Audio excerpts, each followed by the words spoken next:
Siliguri NJP হাসপাতালের সামনে পথ নিরাপত্তা ও যানজট নিয়ন্ত্রণে বিশেষ অভিযান চালালো 3 বাত্তি ট্রাফিক গার্ড। শুক্রবার সকাল থেকে হাসপাতাল সংলগ্ন এলাকায় এই অভিযান চালানো হয়। পুলিশ সূত্রে জানা গিয়েছে, হাসপাতালের সামনে দীর্ঘদিন ধরে বেআইনি পার্কিং, হেলমেট ছাড়া বাইক চালানো এবং ট্রাফিক নিয়ম ভাঙার অভিযোগ উঠছিল। সেই অভিযোগের ভিত্তিতে এদিন ট্রাফিক পুলিশের পক্ষ থেকে কড়া নজরদারি চালানো হয়। অভিযান চলাকালীন একাধিক বাইক ও চারচাকা গাড়ির নথি পরীক্ষা করা হয়। যে সব চালকের কাছে প্রয়োজনীয় কাগজপত্র ছিল না কিংবা ট্রাফিক আইন অমান্য করছেন, তাদের বিরুদ্ধেই আইনানুগ ব্যবস্থা নেওয়া হয়। পাশাপাশি সাধারণ মানুষ ও গাড়ি চালকদের ট্রাফিক আইন মেনে চলার বার্তাও দেয় পুলিশ।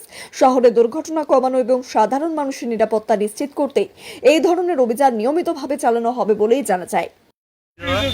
আপনার পিছনে মানে পরিবার আছে, সেটা বুঝে রাখবেন। আপনি যদি সেফটি থাকেন, পরিবার সেফটি থাকবে। আপনার কিছু হলে আপনার ফ্যামিলি কে দেখবে? ভেবে পড়ছেন না কেন? খুবই ভালো। মানে আমরা খুবই খুশি। সেফ লাইফ আমরা খুবই খুশি পুলিশের এই উদ্যোগে।